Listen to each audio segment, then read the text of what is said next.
bọ́jọ́ bá pẹ́ títí ọjọ́ àpín o bọ́nà bá jìnnà jìnnà àdópin o àti sáré àdópin aré àmàtìjìyà àdópin ìyà o àti sunsun àti kan ògiri ó má di gbẹ̀yìn kọ́ lọ́tẹ̀ ìmọ̀ o bẹ́ẹ̀ ni o. ilé òní gbóná kárẹ́nu omi kọ́lé ayé òní kóró kálọ̀ dífá ọ̀run wo láyé náà la ó wà títà ó fi ṣẹ́gun lójú àwọn ọlọ́tẹ̀ ẹkún akọjá òkùnkùn ajímọ́lẹ̀ fáwa ọmọ Yorùbá ọjọ́ ayọ̀ súnmọ́lé o.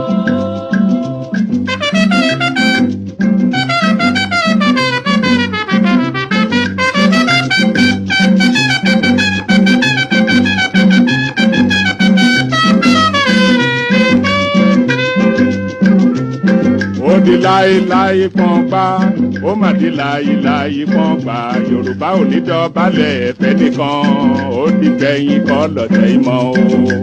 yé ẹ dìde dìde bí ológun. ó ṣe èèwọ̀ kí Yorùbá ó dọ̀bálẹ̀ fẹ́nikẹ́ni àfi kẹ́nikẹ́ni wá dọ̀bálẹ̀ fún Yorùbá ìjọ kan kì í ṣerú ìjọ kan la ti ń gbọ́ rí kò sí nǹkan tó rọrùn kò sì pọ́síbù láéláé kẹ́nìkan ní kí Yorùbá máa wá ṣerú kó máa wá dọ̀bálẹ̀ fáwọn kò lè bọ́ sí ajá òyàrá yóò yàmọ̀ ṣe ọdẹ rẹ̀ lọ́tọ̀ ni tẹ́kùn náà ṣe ọdẹ rẹ̀ lọ́tọ̀ ẹ̀kẹ́ ò lé làákàrà lé o ẹ káàbọ̀ làákérò ọ̀nà mú padà bọ̀. ẹ bá jàgà sílẹ̀ o ẹran tí a tọmọdọmọ kò ní sún wa kò ní rẹ̀ wá tá ó fi ṣẹ́gun tẹni tó dé ó sàn ju ẹni tí rẹ̀ ń bọ̀ bẹ́ẹ̀ ni ò ní dídúró kẹ́dúró gbọ̀n kẹ́dúró gbọ̀n kẹ́dúró gbọ̀n gbọ̀n gbọ̀n àtùpàgbé oníkànnì o bí ẹ bá sùn ẹgbẹ́ ọjọ́ ayọ̀ súnmọ́lé o. ní agbára olódù ọba òkè oorun kan ò sí lójú wa o ó sì dá mi lójú pé ọjọ́ ayọ̀ Yorùbá ti súnmọ́lé níta tí ẹ̀ ń fojú rí díẹ̀díẹ̀ yìí ti fi yé wa pé ọjọ́ ayọ̀ Yorùbá ti súnmọ́lé gbàgbé òkè mú bọ̀. bí a bá kú tí a bá jí a ó mẹ́ni rè fẹ́ràn ẹni bá ṣàìsàn wò ni yóò lè mọyì àlàáfíà bí a bá ṣaláìní ká tó wá ní a ó mọyì bàbá ń fojoojúmọ́ jẹun ata ó dífá fún Yorùbá tí í ṣe ọmọ Odùduwà bàbá mi òkè gàgàgà tí í ṣe lẹ́gbẹ̀ẹ́ lẹ́yìn aṣòótọ́ Ọ̀yọ́ Ìbàdàn Oǹdó Ìjẹ̀ṣà Ilé Ifẹ̀ o. wá ohùn alóore Odùduwà ló ń pè. Àkúrẹ́ Ọ̀wọ̀ Ìkàrẹ́ Ẹ̀yìn Èkìtì ẹ gbóhùn Ìgbé o. wá ohùn alóore Odùduwà ló ń pè. Ìbàràpá Ilé Ẹ̀gbádò Ẹ̀yìn Ọ̀ṣun ẹ gbóhùn Ìgbé o. wá ohùn alóore Odùduwà ló ń pè. Ẹ̀yin Ìjẹ̀bú ọmọ Àlárẹ̀ ẹ̀yin Ẹ̀gbá ọmọ Lísàbí. wá ohùn alóore Odùduwà ló ń pè o ẹ̀yin ọmọ Yorùbá ọjọ́ ayọ̀ súnmọ́lé o.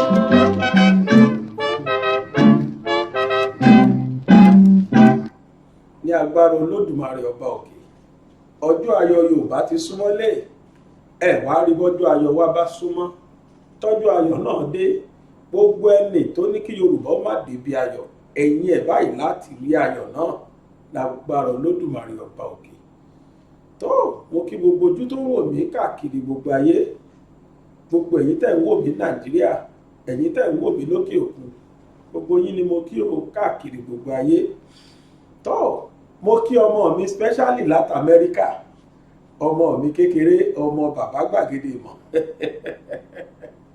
mo bá ń gbàgbé orúkọ ọmọ náà gbogbo ìgbà ẹ bá mi kí bàbá rẹ̀ ẹ bá kí ọmọ náà wọ́n ní gbogbo ìgbà tó bá ti ń gbọ́ tí bàbá gbàgede mọ̀ ti ń play orin Ògúndé wọn ló máa ń mú jójó ni á tún máa pè wọ́n pé gbàgede mọ̀ tó ẹ bá ń kí ọmọ náà mo dúpẹ́ lọ́dọ̀ Olódùmarè ọba tó dá mi ọba lónìí ọba lánàá ọba ní ọjọ́ gbogbo Olódùmarè ni ò tí jẹ́ kí wọ́n gbélẹ̀ gbé mi gbin mo dúpẹ́ lọ́dọ̀ Ọlọ́run torí páyé ò tí torí tèmi kó dígà mo ò torí tèmi kó ṣọ́bẹ̀ ìwọ náà yà dúpẹ́ tiẹ̀ torí o sì wà láyé wà láàyè wà láyè dùnú kódà kéèyàn má rí jẹ kó má rí mu ìyẹn ò kì í ṣòpin ọ̀rọ̀ torí tí nǹkan bá máa yí padà bìrì yóò kàn ya gbogbo ayé lẹ́nu ni mo dúpẹ́ lọ́dọ̀ Olódùmarè ọba tó dá mi tó sì fún mi lẹ́mìí tó ní kí n máa ṣẹ̀mí lórí ilẹ̀ ó fún mi lójú ó ní kí n máa fi ríran ó fún mi létí ó ní máa fi gbọ́ràn ó fún mi lẹ́nu ó ní máa sọ̀rọ̀ kí gbogbo ayé máa gbọ́ mi mo dúpẹ́ lọ́dọ̀ Ọlọ́run ọba ojú tẹ̀yìn èèyàn fi wò mí ò ní fọ́ o etí tẹ̀sí fi ń gbọ́ mi etí náà ò ní di lágbára Ọlọ́run ìfẹ́ tọ́lọ́run wá ní kẹ́ ẹ nífẹ̀ẹ́ mi ò ní ṣe tí ń fi jọra mi lójú débi pé yóò di kórìíra lágbára Ọlọ́run gbogbo tẹ́ ẹ bá ṣe ládùúà Ọlọ́run ó gbà tẹ́ ti ṣe sẹ́yìn ìtẹ́ ẹ̀ tún máa ṣe àti ìtẹ́ ẹ̀ ń ṣe lọ́wọ́lọ́wọ́ gbogbo ẹ̀ lọ́lọ́run ó gbà ó ẹ wá bá ń ké sálára ẹ bá ń ké sájèrò ẹ ké sọ́wọ́ àrọ́gún àga ẹ jẹ́ kí wọ́n mọ̀ pé ètò kan ètò Yorùbá Nation Now ó tún ti sọ̀kalẹ̀ sórí ìkànnì BGI TV Bàbá Gbàgede Ìmọ̀ tẹlifíṣọ̀n ẹ bá mi ké sí gbogbo wọn o pé kí wọ́n jẹ́ kájọ sí ọbẹ̀ tòní kájọ jẹ́ ó sì dá mi lójú pé agbada tá a gbé kaná yìí ọbẹ̀ aládìídùn lájọ fìsì jẹ́ o bẹ́ẹ̀ náà ni pé ẹjẹ́ àjọ gbé ọkọ̀ ojú omi tòní sórí agbami ẹjẹ́ àjọ rìnrìn àjò pápápá láàrin ilẹ̀ Yorùbá ó sì dá mi lójú pé èbúté ayọ̀ náà ni a já sí ẹ wá bá mi wo ibi tí wọ́n kọ subscribe sí fẹ́yìn tẹ́ tí tẹ́ tẹ́lẹ̀tẹ́lẹ̀ ẹ bá mi wo ibi tí wọ́n kọ subscribe sí kẹ́ ẹ bá mi tẹ̀ ẹ bá ń tẹ̀ ní pápápá bákan náà ni pé àmì aago kan bẹ lẹ́gbẹ̀ẹ́ subscribe ẹ tẹ̀ yẹn náà tẹ́ bá ti tẹ̀ gbogbo ìgbà tí wọ́n bá ti ṣètò tàbí nìkẹ́ni ṣètò nínú ṣánẹ́ẹ̀lì wa yìí lágbára Ọlọ́run wọ́n máa gbé alámì rẹ̀ wá fún yín torí pé aago ìlà ń pè ní aago àbí ìtanijí fún ni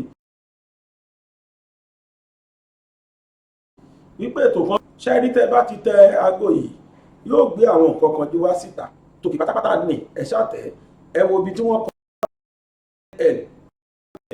ẹsẹ̀ ló jẹ́ pé yóò tẹ́ bá ti tẹ ọ́ọ̀lù yìí gbogbo ìgbà tá a bá ti ń ṣe èkéyìí ètò náà ni ó máa gbé wá ẹ̀yin tẹ́ wá wò wá láti Facebook a wà Gbàgede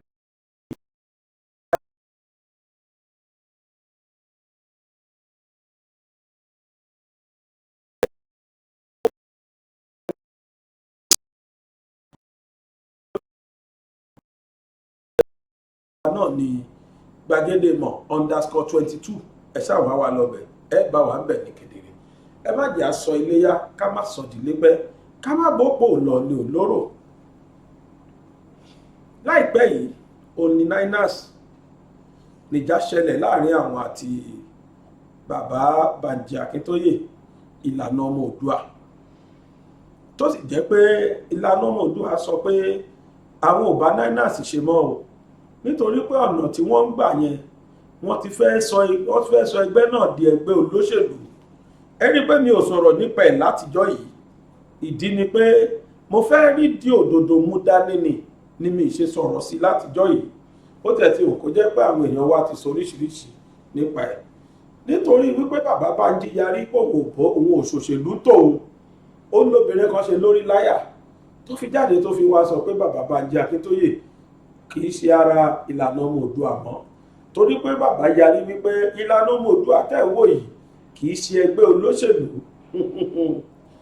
pẹ̀lú ẹ̀ náà jẹ́jẹ́ mọ̀ pé wọ́n tún sì wọ́ bàbá Bánjí Akíntóyè sí rìn wọ́n fi orúkọ wọn sí pé wọ́n tẹ̀lé Tinubu o pé bàbá ti pàṣẹ wípé kí gbogbo Yorùbá tẹ̀lé Tinubu àmọ́ tó yanilẹ́nu ni pé lẹ́sẹ̀kẹsẹ̀ ni bàbá ti jáde o wípé kò jọ rárá wọ́n ní Yorùbá ti mọ ibi tá ń lọ Yorùbá ti wá ti mọ ibi tá ń lọ níbo là ń lọ ibi tá ń lọ ni pé ìlú wa ó di dandan ká dá wà tiwa o wọ́n ní Yorùbá fẹ́ gba ìlú tiwọn Yorùbá fẹ́ dá dúró Yorùbá kọ̀ wọn ọ̀ṣẹ́rú mọ́ wọ́n níyẹn gangan ní ìtókun àwọn pé kẹ́nikẹ́ni gbàgbé pé bóyá àwọn ń ṣòṣèlú àbáwọn ń tẹ̀lé olóṣèlú kankan wọ́n ní kò sí tó jọ mo fẹ́ ká sáré gbọ́rọ̀ lẹ́nu bàbá Bánjí Akíntóyè ní pápápá lórí ọ̀rọ̀ yìí torí pé ọ̀rọ̀ náà ti ń jà nílẹ̀ káàkiri pé bàbá Bánjí Akíntóyè ti pàṣẹ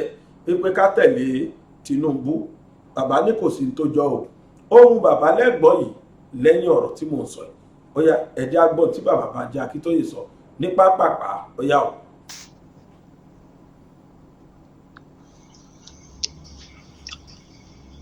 Ẹnlẹ́ o màmá wa Táyé Lolú Omítòògùn, èmi náà rí mo ṣe rí náà lẹ́ẹ̀kan ní kò tí pẹ́ tí mo rí kíní ibi tá ń gbé sí pé èmi Bánjí Akíntóyè à ń sọpọ́ọ̀tì Tinubu. Àwọn ọmọ Tinubu ló ń fìyẹn ṣàwàdà o, a gbọ́dọ̀ bínú sí wọn, a gbọ́dọ̀ akànfi rẹ́rìn. Ṣùgbọ́n iṣẹ́ tá a ní ìdí láti rán sí ọ̀gá wọn padà ní wípé wò ó eléyìí ò kì í ṣàwàdà o, serious message lélẹ́yìí o. Àwa Yorùbá ti decide ibi tá à ń lọ o. We want our own self-determination, our own country. Oòduà nation là ń wá o.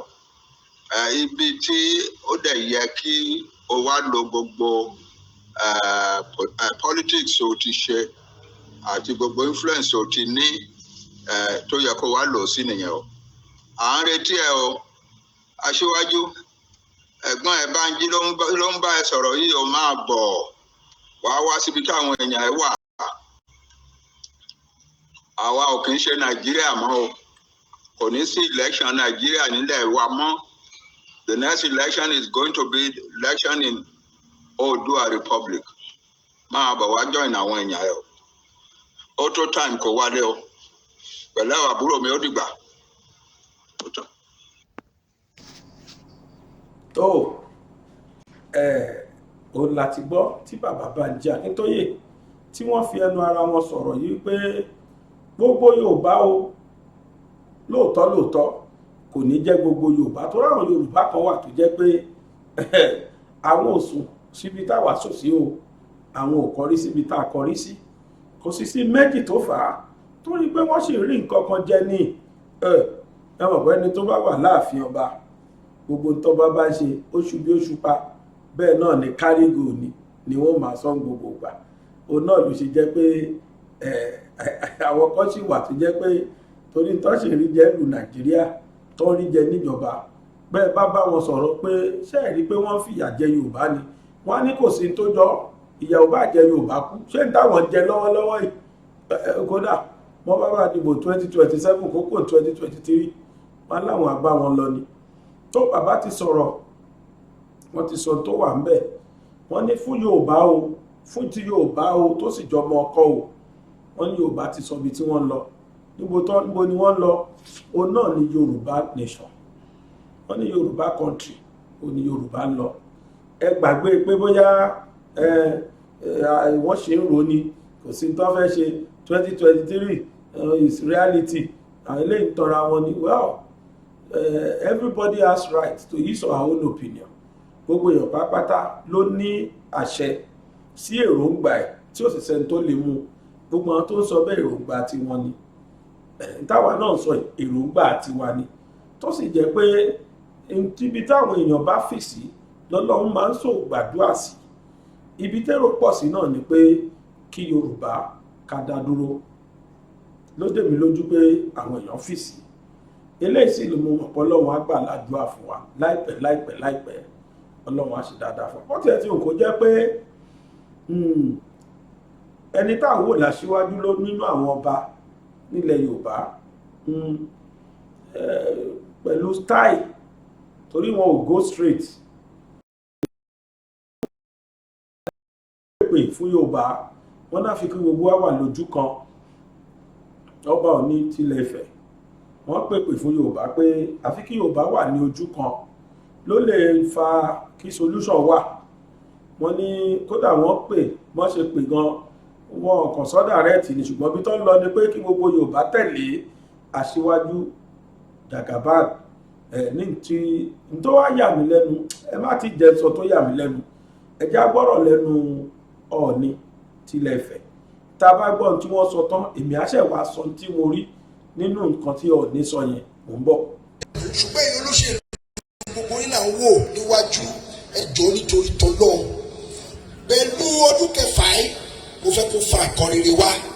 Aṣíwájú gbogbo wa ni o, aṣíwájú ilẹ̀ Oòduà ni o Ọlọ́run Olódùmarè ajẹ́kọ̀ọ́ jẹ́ aṣíwájú náà pẹ́ o Ọlọ́run jẹ́kọ̀ọ́ jẹ́ pẹ́ o ẹ bá mi sọ fún wọn o ìgbé iṣẹ́ yẹn kù mo sì ní iṣẹ́ ní bàbá kan wà fún mi lórí ìtẹ́ ìbò tí lọ bá wọn màá sọ gbogbo ayé gbọ́ torí àwọn bàbá yìí ti dàgbà bàbá Ọbásanjọ́ ní àtijọ́ sọ̀rọ̀ ìgbé gbogbo wa láti wà lójúkọ kí Nàìjíríà bá lè nílọ síwájú jíǹkì ni wọ́n lè Káàárọ̀ Oòjíire wọ́n wò wá Ọlọ́run kẹwàá bẹ́ẹ̀ jíǹkì gbogbo àgbáláyé ló wò wá gbogbo wa láti wà lójúkọ iṣẹ́ náà lè ti bẹ̀rẹ̀ iṣẹ́ tó ti bẹ̀rẹ̀ báyìí pé aṣíwájú gbogbogbò Ọlọ́run Olódùmarè gbígbé lórí ẹ lórúkọ gbogbo orí adé gbígbé afẹ́ kí gbogbo wa wà lójú kan náà Ọlọ́run Olódùmarè ló máa ń gbéyàn ga kò sí lọ́wọ́ ẹnì kankan ẹni tọ́lọ̀ bá ti gbéga kọ́lọ́run tó gbéga ni ọba ló lè tù ọba ló làgbá ọba ló lára ètò ìbọn lójú ogun àti ìtumọ̀ ẹni lédè òyìnbó good bad àti ugly ìyẹn túmọ̀ sí àti good àti bad àti ugly ọkọ̀ ọmọra iṣẹ́ àkìtàn ni wọ́n ń ṣe tó dẹ̀ jẹ́ kí Ọlọ́run Olódùmarè kò yẹ wọn kí wọ́n tọ̀tọ̀ rẹ̀ sílẹ̀ lórúkọ púpọ̀ àwọn bàbá ni mo ṣe ń sọ̀rọ̀ wọn dédé pé wọ́n láṣíwájú o àdédé pé wọ́n gbé aṣíwájú gbogbogbò ilẹ̀ Oòduà lórí ìtẹ́ àdédé pé wọ́n bẹ́ o Ọlọ́run Olódùmarè ló fún wọn sípò yẹn Ọlọ́run Olódùmarè alẹ́bí kan pẹ́ kí gbogbo wọn parapọ̀ kí gbogbo wa ká balẹ̀ nílọ síwájú èyí tí mo fẹ́ rán sí yín fún wọn kí bá mi fi jíṣẹ́ fún wọn onígbé lórúkọ gbogbo orí adé gbogbo alágbé síbí o àwọn tí ò pè síbí náà à ń jẹ́ kí wọ́n mọ̀ bó ṣe ń lọ à ń fẹ́ ìlọsíwájú nílẹ̀ Káàárọ̀ Oòjíire à ń fẹ́ ìlọsíwájú nílẹ̀ Nàìjíríà abẹ́rẹ́ bàbá abẹ́rẹ́ akẹ́kọ̀ọ́ àbí mo ń dá tẹ̀mí sọ ní àbí ẹ̀ẹ́dẹ́gbẹ́rú sí gbogbo abájẹjọ sọ nìyẹn pé ẹ jọ̀ọ́ àwọn olóṣèlú tẹ̀sí wọn wájú ẹjọ́ ẹ bá wa fọgbọ́ sí Ọlọ́run Olódùmarè àdúró tì yìí Ọlọ́run bá wa lọ́ra ẹ̀mí wọn ẹ bá wa kí wọn gan ni o pé wọ́n ṣe púpọ̀ ìgbé lábá Ọlọ́run wọn lè ṣàṣeyọrí gbogbo pàpẹ́ o níbi olóṣèlú Ọlọ́run Olódùmarè bá dúró tì wọ́n gbogbo àdáwọ́ lé wọn ayọ̀ ṣe pé àwọn orí adé ìṣirè tí wọ́n o adúpẹ́ pé wọ́n rọ́nà wá wọ́n fún ránṣẹ́ wípé kẹ́ ẹ yọjú sí wa lọ́dún kẹfà lórí ìtẹ́ àwádé mo wà ṣùgbọ́n àtúnṣe ìrètí wọn àwa náà a máa ń yọjú sí àní jìnnà sí Ọlọ́run Olódùmarè adúró tì wọ́n kí gbogbo ilẹ̀ Káàárọ̀ Oòjíire àti Nàìjíríà lápapọ̀ ló bá lè lọ síwájú dígí oníwàlẹ̀ Yorùbá o mo sọ o dígí ni wá ilẹ̀ Káàárọ̀ Oòjíire o dígí wa kò ní fọ́sọ̀ òun ni gbogbo ayé aráyé wò bóyá òun rẹ sọ sí wọn lójú ni o bóyá ojú wọn kún régé ni o àwa nìyẹn o ẹ jẹ́ ká sọ tòótọ́ bí tí tòótọ́ wà àwọn ọmọ Káàárọ̀ Oòjíire nìyẹn o dígí ni wọn kò sí ta dáwọ́ lé báyìí a máa ń ṣe àtọ̀ ni Ọlọ́run Olódùmarè àbáwá tó ti ló kí gbogbo yín ẹ lọ jókòó ẹ ṣe òkú nígbè kí wọ́n ti kẹ kí.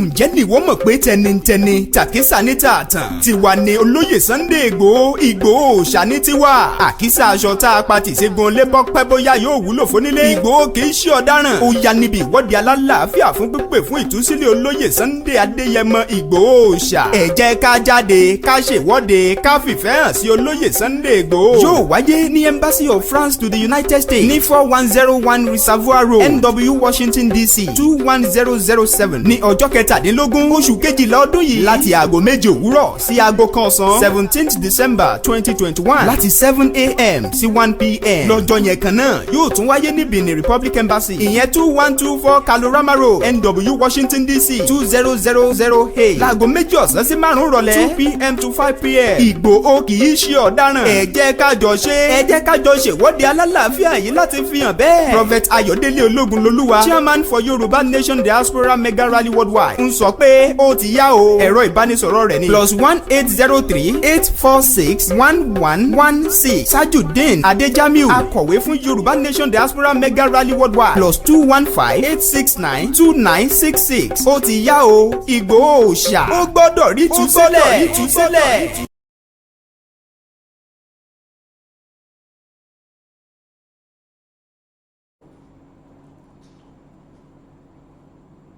ọba wa Ọọ̀ni tilẹ̀ Ifẹ̀, ọba ilẹ̀ Yorùbá, ẹni tá à ń wògùn níwájú gẹ́gẹ́ bí aṣíwájú ọba. Iṣẹ́ tí wọ́n jẹ́ fún Yorùbá lẹ̀ ń gbọ́ yìí, kódà wọn náà bá bàbá Ọbásanjọ́ sọ̀rọ̀ pàápàá lé lórí tó. Eléyìí fi hàn wá pé ibi táwọn ọba wa, ibi tí wọ́n wà ni wọ́n ti sọ yìí pé olóṣèlú láwọn tẹ̀lé. Gbogbo ohun tó wù ká wá sọ kò kàn wọ́n o.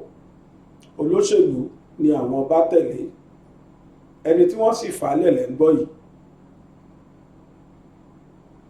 Eléyìí ti fi hàn wá pé kò sí bí wọ́n ti lè pa ọmọ Yorùbá tó, kò kan àwọn ọba wa.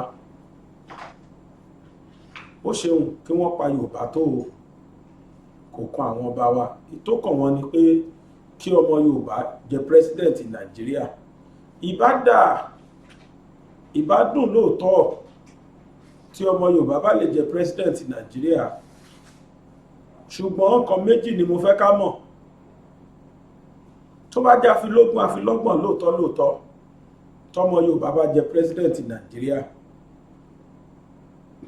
ìbéèrè mi ni pé ẹjọ́ ṣé Fúlàní máa gbé fún? Ìbéèrè àkọ́kọ́ nìyí o. Ṣé Fúlàní á gbé fún tó bá win? Ẹlẹ́ẹ̀kejì ni pé tí Fúlàní bá gbé fún, ta ni máa ṣèjọba? Ṣé ọmọ Yorùbá yẹn ni àbí Fúlàní? Torí pé tí ìjọba bá lè bọ́ sọ́wọ́ ọmọ Yorùbá lóòótọ́, Fúlàní ni ó máa tẹ̀lé gáìdì ẹ̀ kiri o. Òdodo ni mo sọ fún yín. Àwọn náà ti fẹnu ara wọn sọ táàtì ti gbọ́ pé ẹni káwọn gbéjọba fún South, táwọn bá gbéjọba fún àwọn làwọn sì máa rúùlù, torí àwọn làwọn máa control ẹ̀, which is correct. Ṣé wọ́n ṣe bẹ́ẹ̀ fún Àrẹ̀mú Ọbásanjọ́ ni?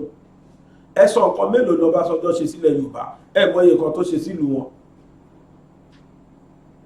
Àwọn náà máa padà tẹ̀lé guide torí pé àwọn ni kàbá tí wọ́n ti dominate country yìí.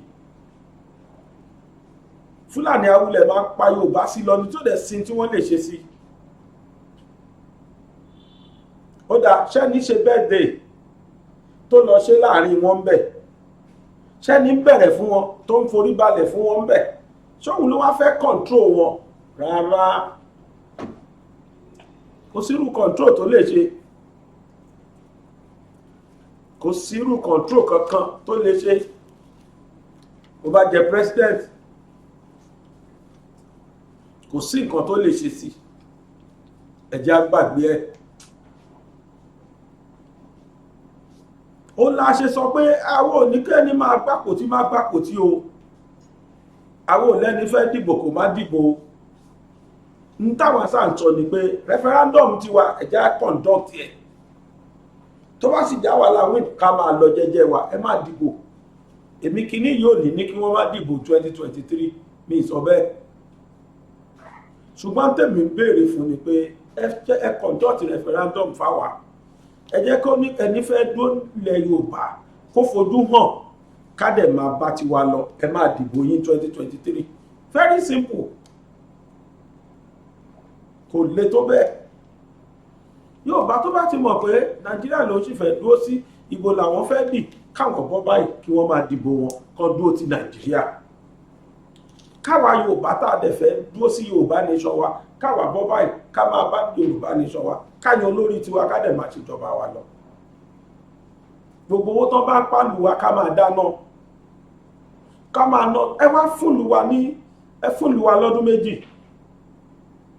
Ìbùkún àbíkí lọmọ tí ọmọbìnrin tó lọ kú sí Côte d'Ivoire, ìbàjẹ́ ìlú dáa ní ṣáàkó olùbàbẹ́ á lọ kú síbẹ̀. Kí ló fẹ́ kó olùbàbá bí inú olùbàbẹ́ ẹ̀ abínibí ẹ̀sìn? Ẹ̀yin tẹ́ wá lu òyìnbó, ọlọ́run á jẹ́ kóòrè kò délé. Ṣé condition weather abẹ̀ ṣó báyìí tó dáa tó tẹ́ yín lọ́rùn? December la wà yìí. Mo mọ èmi mọ àwọn ẹ̀gbọ́n mi kan December ò bá wọn rí l'Amẹ́ríkà, kò bá wọn rí ní rí tó lásìkò yẹn náà máa fi leave wọn sí, ó sì máa gbóni di oṣù méjì ni. Ó wá dé December ó di January, ó tó wá dé ní November ó di January kò tó lọ. Òtútù ló sá fún, pápẹ́ ti mú lẹ́sẹ̀ mọ́ ń bá ilé sí, ọ̀nà títì géètì títì. Àbíṣá wálé kan jí òun gbé. Àgàgà December yìí kódà wọ́n ń wo owó tó fẹ́ fi ṣọdún. Lóòótọ́ àwọn kan wá léwu, wọ́n jọ lé wa nìṣá, wọ́n tó publicize ẹ̀bí ti tẹ́lẹ̀ mọ́. Kò sí ceremonial ò mọ́ bí ti tẹ́lẹ̀. Hòtẹ́ẹ̀lì náà tiẹ̀ tó ti wá bàjẹ́ téèyàn ò lè lọ bẹ̀. Ẹ̀yin tí ẹ̀ tí wo fídíò tí mo fi síta lórí autopsy tí wọ́n ṣe, result autopsy ti jáde, mo sì ti fi síta mo ṣe fídíò lé lórí. Èsì autopsy náà ó bani lẹ́rù, kódà mo fẹ́ di wèrè níbi tí mo ti present ẹ̀ torí kíní náà jìnnìjìnnì ẹ̀ mú mi. Ẹ lọ wò confam ni wípé wọ́n fọ́ orí ọmọkùnrin yẹn sí hospital tí inú hòtẹ́ẹ̀lì Adédoyin ni. Autopsy sọ bẹ́ẹ̀ ojú oorun ni wọ́n ti pa ọmọkùnrin. Ẹ lọ wò ẹ bá gbogbo details ni mo sọ sínú ẹ̀. Kódà ó gbẹ̀jẹ̀ lára ẹ̀ pàápàá tí wọ́n gbé ẹ̀jẹ̀ lára ẹ̀, autopsy sọ bẹ́ẹ̀. Ẹ̀yin tẹ́ ẹ̀ tí ìwé lọ wò hòtẹ́ẹ̀lì nísìnyí ò ṣe é dé sí mọ́. Káàtẹ̀ wá sọ pé máa dé sí Nàìjíríà máa lọ dé sọ́tẹ́ẹ̀lì kan máa sá pamọ́. Hòtẹ́ẹ̀lì mélòó ló ṣe wọ̀ mọ́ tí ò ti dòtẹ́ẹ̀lì ní ritualist? Kí ẹni ká wá jókòó tì? Well, nígbà tí kí n tó wọlé sìn ẹ rí pé wọ́n fi advert kan síta lórí ọ̀rọ̀ kí wọ́n tó lè release Olóyè Ìgbòho rally tí wọ́n fẹ́ ṣe ní Benin Republic l'Amẹ́ríkà, Benin Republic Embassy l'Amẹ́ríkà. Wọ́n máa ṣe lọ́dún 17th of December lágbára Ọlọ́run. Àwọn kan náà tún máa ṣe ní Èkó ní ọ̀la yìí ní Benin Republic Embassy ní Victoria Island. Àwọn eléyìí mo gbé Cashmon wá ní níjọ́ Saturday tí n bá ṣì ó wá fẹnu ara ẹ̀ sọ gbóyìn náà gbó àwọn tí wọ́n organize ti Nàìjíríà nìyẹn. Bẹ́ẹ̀ náà lọ́dún 17 àwọn tí wọ́n organize ti Amẹ́ríkà ò lẹ́gbọ́ nínú advert yẹn. Nígbà tí gbogbo ẹ̀ bá dé embassy wọ́n mọ̀ pé láìpẹ́ lágbára Ọlọ́run á gbèsè ayọ̀ kódà pẹ̀lú ògo Ọlọ́run kóṣù tó parí. Èmi fẹ́ bẹ́ẹ̀ pé kọ́lọ́ jẹ́ ká ti gbèsè ayọ̀ kóṣù December tó parí. Torí mi ìṣàdúrà kó lóyè kó tó di January síbi tó wà yìí. Àwọn ọba wa ò sọ̀rọ̀ lórí ìyẹn. Ohun tó ń sọ̀rọ̀ lé lórí ni pé kó gbá tẹ̀lé Tinubu, kó gbá fòtì fún Tinubu. Ṣé yẹn ló kù báyìí? Wọ́n ṣojú yín, wọ́n ní èèwọ̀ ni ìbànújẹ́ ni fún bàbá. Kí ìbànújẹ́ ló jẹ́ fòbí. Kí ó bàjẹ́ sí tojú ẹ̀rọ run. Àwọn ọmọ tẹ̀yìn bí nínú àwọn ọmọ yín tẹ̀yìn ṣe bàbá lé lórí. Wọ́n ń ṣojú yín gbé wọn pamọ́ síbì kan. Wọ́n ṣojú yín pa méjì nínú wọn lọ́nà àìtọ́. Mi gbọ́kọ́ bá kọ́ sọ́rí. Ìtọ́ wá kù ní ká lọ dìbò fún Jagaba tó ó yọ lọ́hùn mi ò lè bẹ́nikẹ́ni wí mi lè bu ẹnikẹ́ni torí pé ìtàwọ̀rò lọ́kàn pò kàn ni wọ́n ṣe. Ṣùgbọ́n àwọn àmọ́ nǹkan tó kàn lọ́kàn ti wà. Ìtàwọ̀mọ́ tó kàn lọ́kàn ti wà ni wípé àfi ká bọ́ nínú oko ẹrú ìyẹn ló kàn lọ́rọ̀ ti wà báyìí. Ìyẹn dẹ̀ làwa fẹ́ ṣe. Àwọn ò sọ pé kẹ́nìbọ̀dì má sọ orúkọ ọmọ ìyá ẹ̀ ní Mùsù. Bó bá ti tẹ́ lọ́rùn bẹ́ẹ̀ kò sọ lólógbò. Ìbádẹ̀ sọmọ ẹ̀ léwúrẹ́ báyé bá ti ń gbáǹgì kó sá má dọ̀dọ̀ wá. Orúkọ tó bá wùyàn ni kó sọmọ, ní tó bá wùyàn ni kó fa ayé ẹ̀ ṣe, ní tó bá wùyàn ni kó fi táìmù ẹ̀ ṣe. Ẹgbọ́n tó bàbá Bánjí Akíntóyè sọ, wọ́n ní gbogbo ìdààmú tí Tinubu ń dà, wọ́n ní kó wá dà nínú Yorùbá Nation. Iyì àtàkọ́lé ìdí Yorùbá Nation ló dúró dé. Kó gbàgbé táwọn Fúlàní tí wọn ò ní dáadáa kan fún yìí, kó yé tẹríba fún wọn mọ́, kó yé máa rí wọn bí èèyàn mọ́. Fúlàní agbénipa ò ní dáadáa kan tó fẹ́ ṣe fún wa lẹ̀ Yorùbá, gbogbo ẹnu mo sọ bẹ́ẹ̀. Kò sí dáadáa kan tó fẹ́ ṣe fún wa ju pé kó máa pa àwọn ọmọ wa bó ṣe wù wọ́n. Nígbà táwọn èèyàn lọ sọ́tọ́ lọ ṣe survey ní sáìtì wọn, tẹ́ẹ̀dẹ̀ pàkọ́nù wọn tẹ́ẹ̀ gbé mẹ́rin tó kù lọ. tó jẹ́ pọ́n mẹ́rẹ̀ẹ̀rin ọ̀hún 3 million ni wọ́n fi gbà wọ́n mílíọ̀n tiẹ̀ ní wọ́n fẹ́ pé wọ́n 100,000 rí àfi mílíọ̀n ìlú ọ̀hún lẹ́sọ̀ dàbẹ́ ṣe dà yìí ṣé ẹ̀ la fẹ́ jókòó tì mo gbé kásímọ̀ wá bíbá yìí ní last week Saturday ẹ̀gbọ́n tó ọmọkùnrin yẹn sọ lẹ́nu ṣé last week Saturday ní àbíjọ Monday pàápàá ẹ̀gbọ́n tó sọ lẹ́nu ní tí wọ́n ti dààmú lórí ọ̀rọ̀ Yorùbá nation to my dismay and to my disappointment níta tó gbọ́dọ̀ ní pé Tinubu ni aṣíwájú gbogbo federation aṣíwájú ilẹ̀ Yorùbá aṣíwájú kìíní kan ló tún kù nú ọ̀rọ̀ wá sí Ọlọ́run á yọ́nú sí wa o ẹ jẹ́ ká lọ máa gbọ́rọ̀ lẹ́nu Kasmon nínú YouTube channel náà ní channel ó ní YouTube ọjọ́ ẹ̀ náà Kasmon Media tẹ́ bá ti sáàṣì fún Kasmon Media ẹ rí gbàgbégbà òun tí àwọn tó ń sọ̀sọ̀kúsọ nínú channel wọn ẹ lọ sáàṣì fún kẹ́ ẹ subscribe fún àwọn tọmọkùnrin yẹn sọ àwọn kan tó make sense ni ẹ lọ sáàṣì fún Kasmon Kasmon Kasmon Media Media Kasmon Media ẹ rí bẹ́ẹ̀ ẹ bá subscribe fún àwọn tí wọ́n jẹ́ kí àwọn gangan ní èjìká tí wọ́n jẹ́ káṣọ jábọ́ àwọn ní orí tí wọ́n gbé ọrùn dúró àwọn gangan ló jẹ́ pé wọ́n ń dààmú lórí ọ̀rọ̀ Yorùbá nation lọ́sàn lóru ẹ bá wa wo channel ẹ̀ kẹ́ bá wa subscribe fún náà mo sọ nípa mathematics bàbá kan tí wọ́n fi máàsì kọ́ Yorùbá tó ń fi Yorùbá kọ́ ìṣirò mathematics ní Ogun State lọ́wọ́lọ́wọ́ àwọn ọmọ ti gbọ́lidé mi wà lè sọ àwọn kan pẹ̀tà àwọn kan ti gbọ́lidé láwọn ọgbòmí náà mọ̀ pé àwọn máa ti gbọ́lidé against December ẹ má jẹ́ káwọn ọmọ yín fi December yìí ṣeré ẹ jẹ́ káwọn ọmọ yín lọ máa gbọ́ lecture bàbá yẹn èyí tó kọ́ last sìn simultaneous equation bí ṣé tẹ́wọ́n náà yìí ní indices èmi alábìnrin èmi ò mọ̀ máa sì ní o indices ló kọ́ gbẹ̀yìn ó ti kọ́ ó ní olófin méje ló wà ní indices ó bẹ̀rẹ̀ láti bẹ̀rẹ̀ ó dẹ̀ fọ́tọ́ pátápátá ó kọ́ wọn ní bọ́ṣe ní ẹsẹsẹsẹsẹ òfin kìíní àmú àṣẹ ṣàǹpù ń bẹ̀ akọ wọn bẹ́ẹ̀ pẹ̀lú Yorùbá ló dẹ̀ fi kọ́ débi pé ó máa yí ọmọ èmi gan tí mi ò tiẹ̀ tí mi tasọ́sọ́ nù máàsì bẹ́ẹ̀ ní kí n wá ṣe indices nísìn kíákíá ni máa sáré fò mọ̀ torí mi náà ti wò gbogbo bó ṣe ń ṣe gbogbo àwọn ọmọ mi mo ti sọ fún ilé gbogbo wọn yẹ subscribe gbogbo wọn náà ti subscribe channel ẹ̀ so that tó bá release video àwọn á lè rí notification pé káwọn náà lọ wò tèmi ò bá tiẹ̀ sí lé láti máa rán wọn létí wọn á lè máa gbé notification wá fún wọn wọn á lè máa wò máa yẹn ń ṣe iṣẹ́ gidi channel ẹ̀ mathematics in your house ẹ sá lọ tẹ mathematics in your house ó ní orúkọ channel ẹ̀ yẹn jẹ́ mathematics in your house tẹ́ bá ti lọ yẹ̀ wò ìtú tọkùnrin yẹn pa inú mi dùn nígbà tí mo rí pé yes inú mi kódà mo kí pé mo associate mọ́ inú mi dùn gan torí bírú máa yẹn bá máa kọ́ ọmọ oṣù mẹ́fà lórí ìṣirò lórí mathematics orí ọmọ yẹn ò lè kú kórí ẹ̀ ti kú kó má mọ̀ má sí rárá tó bá wo fídíò bàbá yẹn fóṣù mẹ́fà inú ó dá mi lójú pé ọmọ yẹn á improve in terms of mathematics tọmọ bá dẹ̀ ti mú máàsì tó ti mú English kí ló kù kó wọ yunifásitì ni ẹ̀yin òbí ẹ sọ fún àwọn ọmọ yín tó ti wà níléèwé gíga bóyá iléèwé gíga junior àbí iléèwé gíga senior bó ṣe kọ́ ti senior ló kọ́ ti junior nọ́mbà line àbí kí ló pé táwọn máa kọ́ junior indices ló fi bẹ̀rẹ̀ ti senior ẹ gbìyànjú kẹ́ni káwọn ọmọ yín subscribe sí channel ẹ̀ kẹ́yìn náà dẹ̀ bá wọn subscribe sí mathematics in your house òní channel wọn yẹn jẹ́ á jẹ́ pé àwọn méjì tèmi rí pé ó wà interesting láwọn channel méjèèjì tí mo rí pé a lè gain nínú ẹ̀ àwọn ni mo dárúkọ ẹ̀ lórí YouTube náà wà o àkọ́kọ́ ni Kasmon Media ẹlẹ́ẹ̀kejì ni mathematics in your house ẹ gbìyànjú holiday yìí ẹ má yẹ káwọn ọmọ yìí fi ṣeré o ẹ jẹ́ kí wọ́n kọ́ dáadáa ńbẹ̀ now ẹnìkan sọ̀rọ̀ lórí ọ̀rọ̀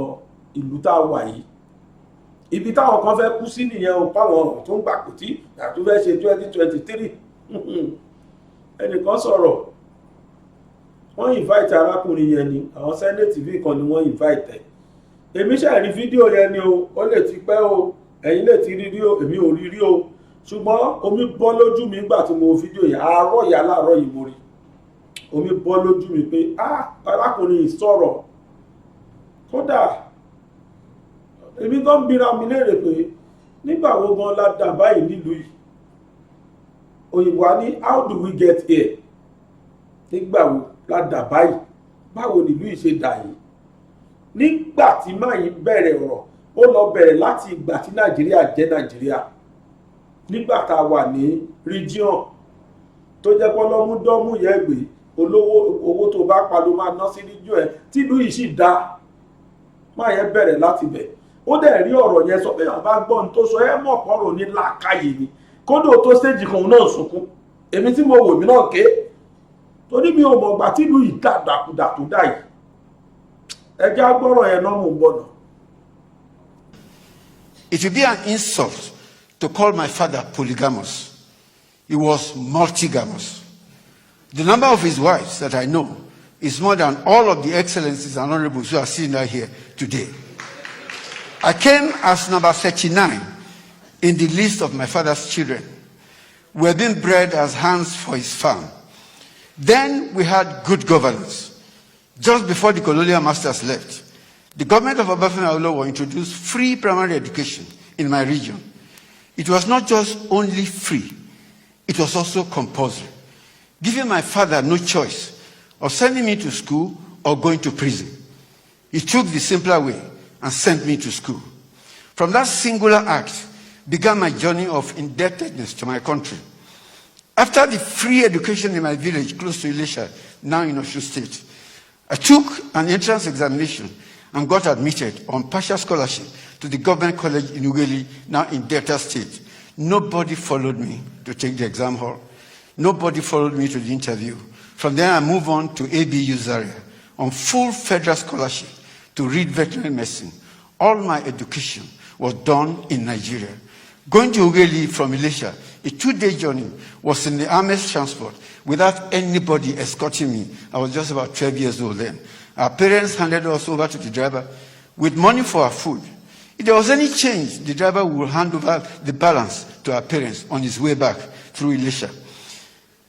So it was. I left Zaria at 12 noon after I finished and graduated on Wednesday, 30th of June, 1971, and started work as a research fellow at the University of Ibadan, which was the Rockefeller Foundation Center, at 8 a.m. on Monday, July 5 days in between, because there was a weekend in the end.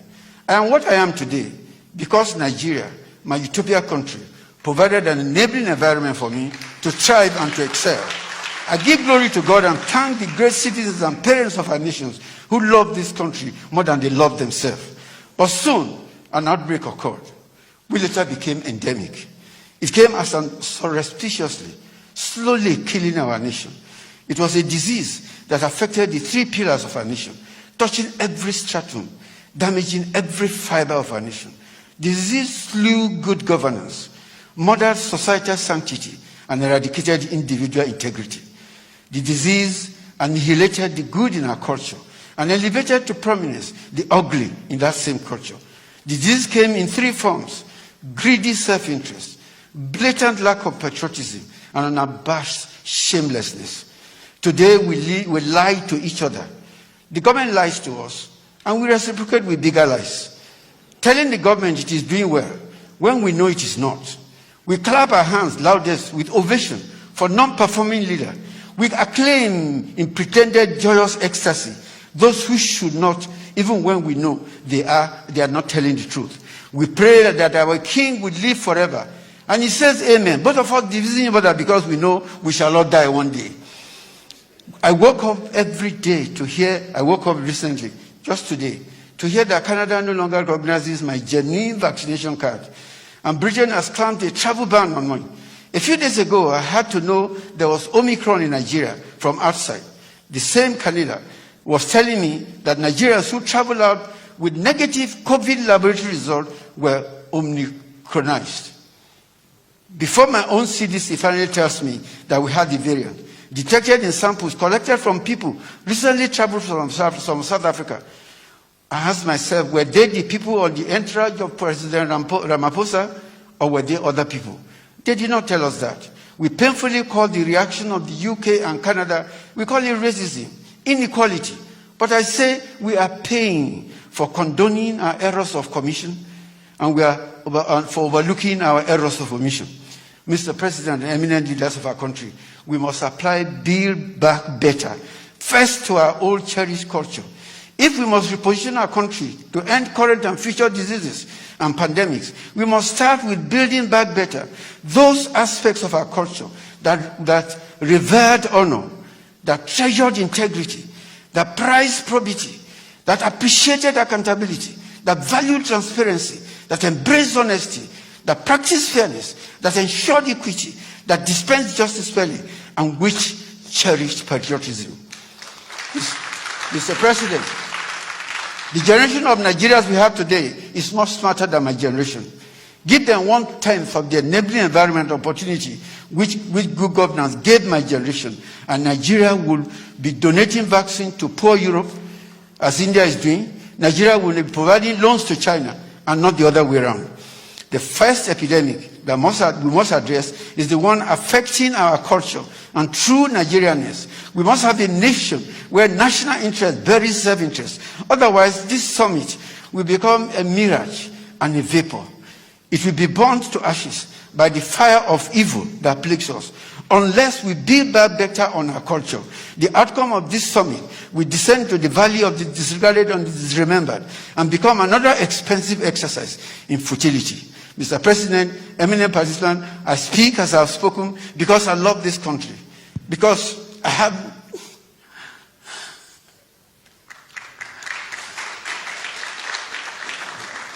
no other country. I thank you all for this unique opportunity to speak in my mind. Thank you very much. Èrò tó ń lọ sókè òkun ẹ̀yìn dà. Ságbàsúlà àti máa wálé iṣẹ́ tó kójú òṣùwọ̀n láti bá ní ṣètò ìwé ìrìnnà ní kókó. Ọpẹ́ o! Ṣíṣe ìwé ìrìnnà dìrọ̀rùn ká bá ní ṣètò ilégbèé fún ìgbádùn àkókò ìsinmi lẹ́nu iṣẹ́, ìrìn àjò afẹ́ fún àwọn akẹ́kọ̀ọ́, lílọ sí Mẹ́kà òun Jerúsálẹ́mù, ó fẹ́ lọ kàwé lókè òkun, iṣẹ́ kíkọ́ lókè òkun àti bẹ́ẹ̀ bẹ́ẹ̀ lọ. Force Excellent Able Travels and Tours Limited wọ́n gba òǹtẹ̀ lọ́dọ̀ ìjọba pẹ̀lú àwọn àjọ elétò ìrìn àjò ojú òfurufú. Force Excellent Able Travels and Tours Limited àwọn gan lọ́ba láti bá wa dòwò pọ̀. Ẹ lè pe 09055052472. ẹ sì lè tẹ àtẹ̀ránṣẹ́ sórí +639174163 wọ́n wà ní nọ́mbà 45 Shokenway Òkè Ìjẹun Abẹ́òkúta ní ìpínlẹ̀ Ògùn. ẹ lè kàn sí www.excellenttravels.com.ph. Force Excellent Able Travels and Tours Limited. Ìrìn àjò dìrọ̀.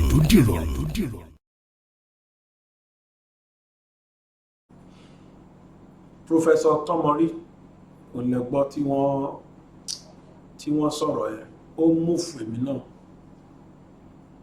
fèmí náà ìgbà tá bára wa ní situation tá bára wa kò yé èmi náà rárá, kò yé èmi náà lè sọ pé báyìí ni nígbà tá bára wa nípò tá bára wa Nàìjíríà yìí kò yé èmi náà. Kò sí nǹkan méjì, olè, àjẹbánu, corruption ló fà á. Gbogbo ìgbà tí ọkùnrin portray yìí gbàtàn òun lọ léèwé yìí, àwọn èèyàn ń ṣe nǹkan nítorí ìfẹ́ tí wọ́n ní sílùú ni. Tó bá gbé owó lẹ́pẹ́ fi ṣe nǹkan báyìí sílùú, wàláhì nǹkan yẹn ni wọ́n máa ṣe. Torí pé àwọn tí wọ́n wà níjọba gbà yẹn ojú wọn ò fẹ́ sówó, àwọn ò sin ayé, wọn ò sin owó, wọn ò sówó dọlọ́run.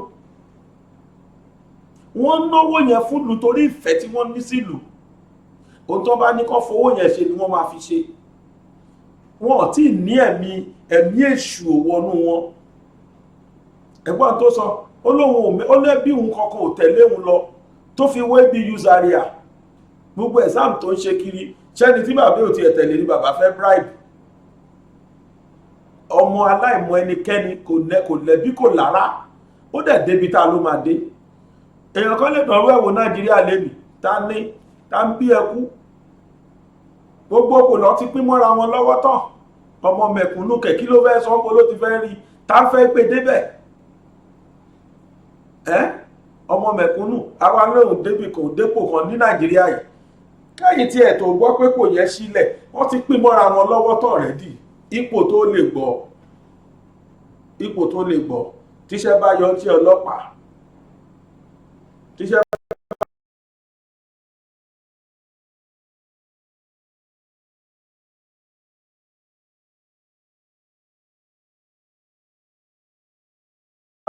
olùkúta wọ́n mọ̀ pé kò jìnnà sí kú wá tọmọ mẹ̀kúnnù sí kẹ́ẹ̀dẹ̀ tó rí àwọn yẹn náà wọ̀ ńkọ́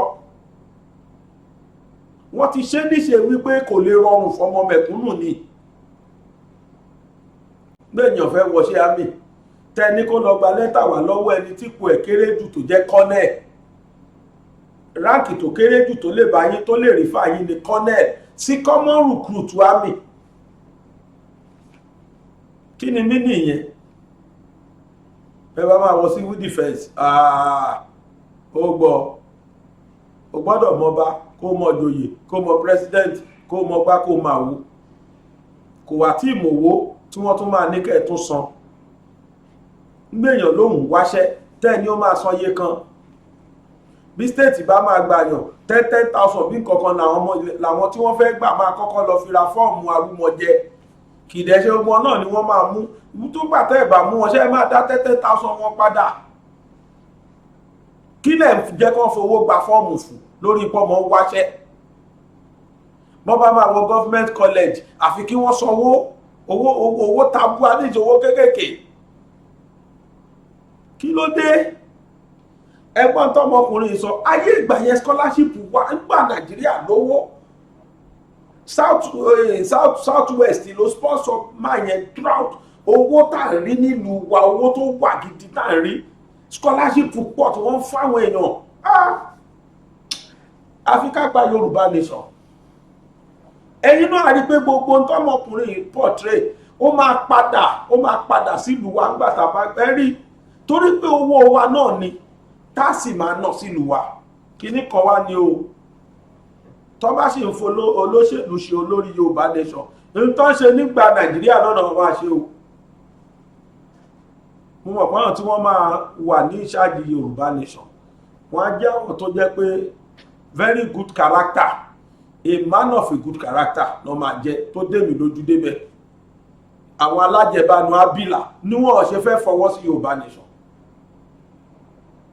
àbí gbà tí a sọ pé àwa Nàìjíríà tẹ́nìkan ṣoṣo ní àǹfààní láti kó 20 billion 40 billion 40 kìíníkan billion fún ordinary jewelries 40 something billion náírà Nàìjíríà 1 billion tẹ́nìkan bá kó 1 billion ọmọ tó bí lẹ́nìí sísìn tẹ́ ẹ bá fún ní 1 billion tẹ́ wá ní kó máa ná 1 million 1 million kìí ṣe lọ́sọ̀ọ̀sẹ̀ o lójoojúmọ́ ẹni kó máa ná 1 million lójúmọ́ a ná owó yẹn a ná 1 million yẹn for odidi 80 years kówó yẹn tó tán ẹjọ́ kí ló ọmọ tó bí lẹ́nìí ni mo sọ o ókè ẹjá ní 1 million lóṣù ẹ jẹ́ ká ní 1 million lóṣù ló ná a ná fún 80 years kó tó ná tán 1 billion ẹnìkan wá ń kó 40 irú ẹ̀ 40 irú ẹ̀ ó fi ra jewelries ọrùn wo ló fẹ́ wọ̀ sí ara wo ló fẹ́ lo jewelries yẹn sí yẹrí etí kọ́mú ìríǹgì ọwọ́ aago ó parí 40 billion ọmú wo lè yàn fẹ́ lórú irú ẹ wo ìlú yìí ti sick dókítà tó dẹ̀ máa wò ó sí àfọlọ́hun ẹlẹ́dàá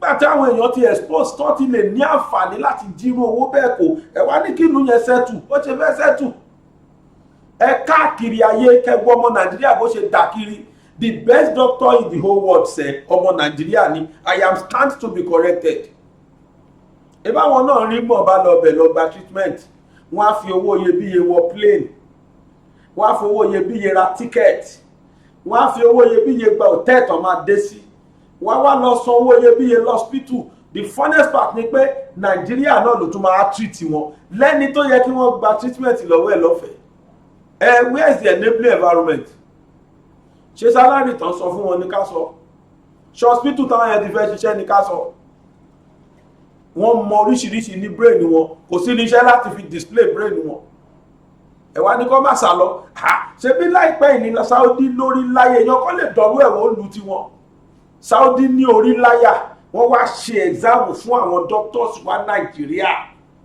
wọ́n dẹ̀ tó publicize ẹ̀ wọ́n nínú ọwọ́ Nàìjíríà wá ṣe exam fáwọn ọmọ Nàìjíríà fún doctors Nàìjíríà àwọn doctors táwa need wọ́n dẹ̀ kó wọn lọ sílùú wọn wọ́n lọ fún wọn lówó gegere. Ìkànnú àwọn ọ̀rẹ́ mi ó wà ní FMC ní Abẹ́òkúta ńgbà kan èmi ṣe bísà mi òun ṣe medicine ó wá kódà ibẹ̀ náà ló ti ṣe ìkíná máa ń pe kinní tó máa fi ń dọ̀gá yẹn mo gbàgbé kinní kan wọ́n máa ń sọyẹ èmi òkú ṣe dókítọ̀ ìrántí ẹ̀ mọ̀ ó ṣe kinní yẹn tán FMC bí ọdún 6 ló fi ṣe lẹ́yìn pó ti parí medicine ní o nígbà tó wá ṣe tán àjọ sọ̀rọ̀ ọjọ́ kan ló ní sálárì òun yìí gbà tó dẹ̀ ti parí kinní sálárì yóò ràn ọ́ èlò sálárì ẹ̀ gbà ẹ̀ ó lóun gba 120 mo ní 120,000 owó yẹn tóbi lójú tèmi last week tó bá pè mí àwọn àjọ sọ̀rọ̀ ó ní bàbá gbàgede òun náà ti ń bá wọn pè bí bẹ́ẹ̀ ṣe ń pè mí ó ní bàbá gbàgede ó ní Nàìjíríà ó lè gùn tó wà lórí ìlú yẹn ó lọ́lọ́ nìkan ló lè rẹ o ó ní kí ló dé ó ti dọ̀gá consultant ó ti ṣe consultant òun náà wá jẹ́ consultant ní Saudi ó ní ṣé mo mọ̀ pé 120 tóun gbà ẹ̀ ó ní tóun bá ṣe sálárì òun bí ó ní kò tó owó ojúmọ́ kan tóun gbà nísìn àbígbà téèyàn kan tó ń gba like $15,000 olọ́jọ́ tí wọ́n kọ́kọ́ sọ sálárì yẹn ó lọ bẹ̀rẹ̀ pẹ̀lú $10,000 fóun lọ́wọ́lọ́wọ́ $10,000 lọ́wọ́ yìí o bí ò bá túmọ̀ 5 million á fẹ́ ju bẹ́ẹ̀ lọ á fẹ́ ju 5 million lọ lọ́wọ́ yìí $10,000 in a month oníjọ́ tí wọ́n kọ́kọ́ sọ owó yẹn fóun ó lóun sọ pé àbí bóyá accountant àwọn ṣe mistake ó lóun bá lọ bá DPO àbí kí náà pé DFA department of director of finance and accounting ó lóun bá lọ bá ó ya hospital ọ̀hún fún mi ó ya fọ́tò ẹ̀ fún mi ẹ̀ gbọ́ àfi bí ẹni wà láàfin ọba ẹ̀yà aráàlú òyìnbó irú hospital yìí ò lè jọ ẹ̀yìn lójú ti ó jèmi lójú bí torí pé mélòó ni irú ẹ̀ táwà níbi ìjọkan ló ṣe fídíò call ló fi hàn mí pé department of kìnnìkan rèé o kìnnìkan radiogram àbí radiography àbí rẹ̀ pé ó tó gbogbo wò pé ìwọ bá kí n tiẹ̀ máa ṣiṣẹ́ bí mo ní kọ́ tiẹ̀ bá sọ sálárì kémi máa wà bí lóṣooṣù olówó ti yó mi lọ́tọ̀nà láwọn irinṣẹ́ ńláńláńláńlá tó wà bẹ́ẹ̀ Nàìjíríà náà lè rà á àwa náà lè kọrú hospital yẹn wọ́n ń kówó yẹn náà ṣàlówó owó ẹ̀ ní ló Saudi ní pàdúrà gbogbo ẹnu òfin sọ èlò ni wọ́n ní ṣùgbọ́n nínú òfin wọn ẹni bá kó owó jẹ wọn apá ni that is their law tó bá ẹ̀bẹ̀ sùn they will kill you tó bá ti mú ẹ pé eléyìí corrupt wọn máa pa ẹni tó bá mú ẹ pé o gbé koké lọ́nà wọn máa pa ẹni ẹ̀tẹ́ nìkan á mọ̀ pé wọ́n máa pa òun kò ní yá serious kò ní yá serious ẹ lọ bèèrè lọ́wọ́ ọmọ Saudi ẹni bá mọ̀ wọn òfin wọn tó bá ti jẹ́ politician tó jẹ́ pé public office holder after your tenure tó bá jalè wọ́n á pa ẹni àwọn òtí ẹ̀ ń ṣe politics bíi tiwa Emirates náà ń lò ìdílé ọba ni ṣùgbọ́n máa ń yan ministers wọ́n máa ń yan minister for kìnnìkan minister for àwọn tó máa ń wà ní tó bá yàn ẹ̀ ìyẹn òun ṣèdílé ọba tí wọ́n bá yàn ẹ̀ tí ministry ẹ̀ tó bá kówó jẹ́ ministry ẹ̀ wọ́n máa pa ẹni lẹ́ṣẹ̀ rí tìlú wọn dà bẹ́ẹ̀ the same thing Dubai ẹ̀ lọ Dubai ẹ̀yin tẹ́ ẹ̀ gbé Dubai ṣé bí ìlú yẹn ṣe rí Nàìjíríà ṣe rí bẹ́ẹ̀ Dubai tà ń sọ yìí fọdún ọmọ tó pé 50 years ọmọ tó ṣe 50 years independence wọn 50 years anniversary ni wọn ò ṣe independent because 50 years tí wọ́n papọ̀ tán di United Arab Emirates ló fẹ́ ṣe 50 years yẹn Nàìjíríà náà ti ṣe 50 something years we have nothing to show ẹ lọ wo tí wọ́n ìjọ tí Dubai bẹ̀rẹ̀ sí ní develop 1990 ni kì í ṣe tí 1990 ló bẹ̀rẹ̀ sí ní develop iyẹ̀pẹ̀ ni wọ́n wà ní 70s tí wọ́n wá yáwó lọ Nàìjíríà tí Nàìjíríà ò yá wọn. Ọbásanjọ́ kan náà ló wà president. Ẹ lọ wo Dubai lẹ́nìí, kí ló jẹ́ Paris. Go to Dubai and see the world. Tó bá sọ pé Disneyland ó wà ní Dubai 50 years, just 50 years ẹ̀gbọ́n ní Nàìjíríà jẹ́ fún wọn. Ó wá dà, kí la fi ṣe, kí la fi dà. Ẹ lọ wo tútọ́ pa sí, torí pé àwọn tí wọ́n jó lórí wọn tó nífẹ̀ẹ́ wọn ní dénúdénú.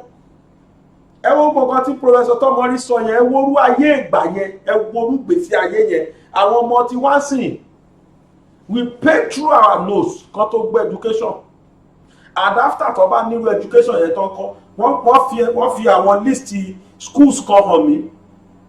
Àwọn schools wọ́n kọ́ the most expensive schools in Nigeria, wọ́n fi wọ́n hàn mí, private schools. Wàláì àwọn iléèwé tí wọ́n gba 4 million naira wà Nàìjíríà yìí, Ọlọ́run yàsìn. 4 million tó fi rán wọn léèwé, 4 million. Dédé Suit College tí àwọn ọmọ mínísítà lọ l'Àbújá, almost 4 million ní school fees wọn lọ́dún. 4 million lórí ọmọ ọkọ̀, ẹlòmídẹ̀ lọ́mọ 5. Ẹ wá ní kó gbogbo náà ti rí. Ẹ wá ní kí wọ́n yẹn sọ pé àwọn fẹ́ fi àwọn máa lọ Yorùbá nìtàn. Ṣé rí ìdọ́mọ papọ̀ yẹn, ìdọ́mọ ìkọ́mọlùbọ́ yẹn ló ń kó bá lu yìí, ló sì ń kó bá lu yìí. Ẹ jẹ́ kó lọ́mú dọ́mù yẹn gbé, jẹ́ kó lówó máa náwó ẹ̀, bá ṣe mèkè ẹ máa ná ẹ rí. Ṣé bí tó ṣẹlẹ̀ sáyé Professor Tomori nìyẹn? Ṣé wíwí kì í ṣàdàpọ̀ ló fà wàhálà ni? Nítorí pé owó yẹn wà dáadáa. Chief Ọbáfẹ́mi Awólọ́wọ̀ ó ṣe free education, wá ṣòfin fún gbogbo òbí. Ìwọ tó bá ti jẹ́ kó ọmọ ẹ lọ léèwé tó sì ti tó léèwé lọ, ó máa lo ẹ̀wọ̀n ni. Làwọn bàbá yẹn release ọmọ wọn. Àwọn ọmọ tó release náà lánàá náà di nǹkan lénìí. Àwọn kàwé púpọ̀ nù wọ́n kàwé lọ́fẹ̀ẹ́, wọ́n wá sọ́dọ̀ hàn gbogbo fáwa. Púpọ̀ nù wọ́n rí gbogbo nǹkan yẹn he lọ́fẹ̀ẹ́, wọ́n wá ní àwa tá a dé lẹ́yìn wọn lára. Ẹ mọye èjì tí gbogbo wọn ti dipò tán dà lọ. Age of 20, age of maximum ní 30 nínú wọn. Ọmọdún mélòó ní kí ló pè Gowon, ọmọdún mélòó ló jẹ president. Age yẹn nísìn kò tí kúrò lábẹ́ bàbá ẹ̀. Parents will pay through the nose láti rán ọmọ láyà institution. When the child comes back, parents will still continue feeding him or her. Torí pé ẹ jẹ́ kí ìlú rọrùn, ẹ jẹ́ káwọn èèyàn oríṣẹ́ ṣe. Nigerians are running etasketa in the whole world káàkiri, wọ́n fi wọ́n ṣerú kiri. Ohun tó ṣẹlẹ̀ sọ́mọ ọmọbìnrin yẹn ni ọmọ tó pa ní Côte d'Ivoire láìṣẹ̀ láìrò, wọ́n kó lé ẹ̀, ó dẹ̀ lọ report. Wọ́n padà yí lé lórí torí pọ́n ti rí pé kìí ṣọmọ ìlú àwọn. Ọmọ òun kú sínú ẹ̀. Kú tán wá sọ kábàkàbà, ọ̀rọ̀ ṣe máa sọ́fìtì láwùjọ náà bá kú. Ṣé bí ìlú ọ̀hún la wà yìí? Ẹnìkan tún sì wá sáré kiri ẹ lọ forí balẹ̀ fún wọn. Ẹlẹ́yìn fẹ́ jẹ president láàrin ìlú tá à ń sọ yìí. Ṣẹ́yìn ẹyin.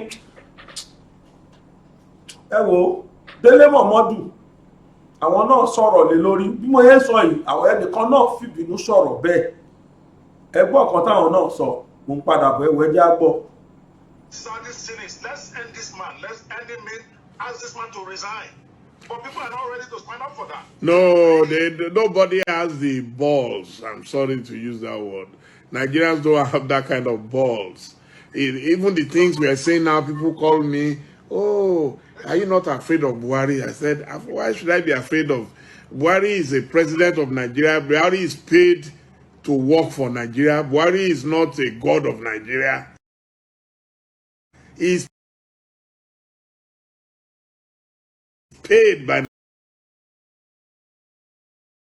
Nigeria. He's a staff of the people of Nigeria. And until you treat our leaders as staff and not as emperors or monarchs, I've said it. If Buhari wanted to be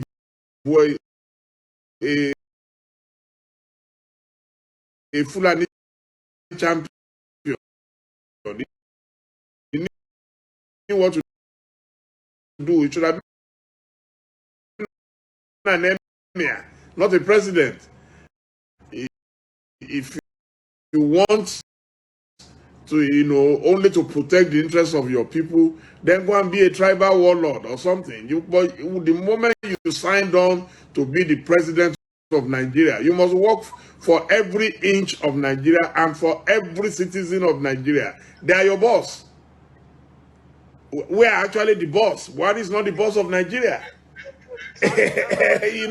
So, but some Nigerians have chosen to live as slaves in their own country. I wish them the best of luck. But I'm a freeborn. And for as long as I live, I would always tell my leader the truth. I have nothing against Buhari. Every day I post his pictures. They send me his pictures. I post it. I rent down to Caesar the things that belong to Caesar. But then I challenge Caesar. I ask questions from Caesar. I'm not a slave of Caesar. All right, thank you so much. And we are about to bring this to an end. It's been a very exciting interview. Unfortunately, Bobby has only committed to 1 day. I would have loved to bring him for 3 days, the way I always do. Everybody, but I recognize he's a very busy man. I'll still try to harass him and see if I can steal 1 more day from him. But maybe this time I'll tell him to reverse it. Let me blackmail him a little. Tomorrow, Fridays, I write Pendulum, 2,000 words. I'm still going to write 2,000 words tomorrow. Saturday is always a busy day. You have weddings, all kinds of things, but all kinds of things. Monday is there on Tuesday. We will find the date. Me and you will find the date. I don't even know which country I will be by then. So that's it. But it's okay. But we will agree. No problem. Thank you so much. The last question for you, sir. All right. I want you to open up your crystal ball. Yes, this is a gimme now. See, what does your crystal ball say will happen in 2023? A breakup, new leadership out of the two parties, or same old from the two parties? What say you, sir? Well, I believe we're not likely to have a breakup between now and 2023. That's not to say it's impossible, but it's going to take a lot, especially it's going to take a lot. It's one of the questions I put to Mazi Nnamdi Kanu when I interviewed him, that will it be possible for us to have a breakup without a fight, without a war? Theoretically, it's been said that no country can survive 2 civil wars. We already fought one, 67 to 70. And we know how many lives were lost, how many properties were wasted and all that. So what Mazi Nnamdi Kanu and others are saying is that we should have a referendum. Even that referendum is going to organize it. Some people are saying the United Nations. The process and procedure is not a one-day affair. So but I think slowly but steadily, Nigeria is moving towards disintegration. Some people might not see it. When things are happening, I was one of those who did not see Brexit. I said, I'm sure Britain will not be able to pull out. But they pulled out. So Buhari is making it more compelling for Nigerians to pull out of Nigeria. It's unfortunate. I don't know why it feels that history will be kind to him if that happens. A country of great men and women, a country that has produced some of the greatest human beings on earth, is now being reduced to a country of cows. It's unfortunate. It's a disaster. But if that's the legacy he has chosen for himself, I wish him the best of luck. But you go and learn from previous leaders and see what became of them after they left power. And the people who suffered the most is not even the leader, because he is old. He is nearer 80 than 70. It's always the family. And I'm surprised that nobody, I know his wife has tried, she has cried out, she has spoken up, even more than necessary. People have attacked the woman and everything. I think she has spoken because she knows that they still have much longer lives to live as his family. So that's why you should work for a proper legacy. Whether you defend Fulani hegemony or not, it does not mean that you are going to ultimately achieve your goal. So, and all of us came by accident of birth. That you are a Yoruba man is an accident of birth. That you are a Fulani man is an accident. Next time, maybe you are going to be a Korean or a Japanese or a Kenyan. You don't know where you are going to land. So why are you fighting for, primordial things that are ephemeral, things that you cannot carry to heaven. You didn't bring anything to the world, and you shall take nothing. And when I read that the president said he would not hand over to his vice president when he was traveling, it reminded me of the foolishness of Mr. Donald Trump on the eve of his departure when he refused to allow the Air Force One to go and pick Joe Biden to come to Washington, D.C. And I shook my head. I said, he forgot that by this time tomorrow, Joe Biden will be the rightful owner of that same aircraft. So why are you carrying the world on your head? It's not necessary. You are going on hospital, you are not well. They said he will run Nigeria from his hospital in London. How much insult must we endure as Nigerians? But I wish Nigeria the best of luck. May God perform his miracle as always. So, ẹ káàbọ̀ padà. Ìgbà tọ́rọ̀ ìlú ìdá báyìí kò yé mi. Ọ̀pọ̀lọpọ̀ ẹni tó jẹ́ graduate. Torí owó tí wọ́n kó ná tó yẹ kán fi dá iṣẹ́ sílẹ̀. Ọ̀pọ̀lọpọ̀ graduate ló ti fẹsẹ̀ gbálẹ̀ kiri. Ókè ẹ̀yin ò lè dáṣẹ́ sílẹ̀ nìyẹn. Ẹ dẹ̀ provide enabling environment fún àwọn tó fẹ́ dáṣẹ́ sílẹ̀ kan wá dáṣẹ́ sílẹ̀ lù wá. Ẹ bá dé Dubai, from one street to the other, rí like 10 companies tó tò lọ. Ṣé bí companies ti pọ̀ Nàìjíríà náà rí gbà kan nígbà tá à ń fò òótọ́ ọ̀nù lo ìlú. Gbogbo wọn ni wọ́n sá lọ tán pátá nígbà tí wọ́n ba NEPA jẹ́, tí wọ́n ba gbogbo ẹ̀jẹ̀ mọ́ra wọn lórí. Volkswagen dà Nàìjíríà, Peugeot dà, Onastis dà, níbo ni Bata wà, Lennox ńkọ́, UTC ńkọ́, Leventis United. Níbo ni gbogbo wọn wà lé, níbo ni Leventis wà. Àwọn yẹn tí ẹ̀ ṣe wọ́n tún ní football team. They all ran away. The funniest part ni pé púpọ̀ nu wọn wà Ghana ni púpọ̀ nu wọn sá lọ. Ká tún sọ pé Ghana. Is it true that we are giant of Africa? Is it true? Ṣé lóòótọ́ ni Nàìjíríà ṣì jẹ́ giant? Àbí ants of Africa? We are ants of Africa. We are no more giants. Everything is not just working. Gbogbo nǹkan pápátá ni ò work. Ẹ wá ní káwọn èèyàn dúró kí wọ́n máa ṣerú níṣò. Àwa tá a mọ̀ pa wà la ní owó tẹ̀ ń kóná yìí. Wà ọwọ́ ilẹ̀ Yorùbá náà ti rí owó jù. Tí Nàìjíríà bá ní tó bá rí 100 naira lóṣù, Nàìjíríà ni wọ́n ti rí 90 naira. I am stand to be corrected. Ilẹ̀ Yorùbá ni wọ́n ti rí 90 naira. I am stand to be corrected. Out of 100 naira tí Nàìjíríà bá ní lóṣù, ọwọ́ Yorùbá ni wọ́n ti rí 90 naira. Kí ló dé náà máa lọ ṣe yẹsà fún wọn? Kí ló dé táwọn máa lọ ṣẹ́rú? Kí ló dé táwọn tí Fúlàní máa control wa? When we have every resources to survive, tá a bá lè dá dúró, a ní gbogbo nǹkan tá a lè fi survive. Irú ẹ̀ làwọn professor Tọ́mọrí tá a gbé wá yẹn, irú àǹfààní irú yẹn ni wọ́n jẹ.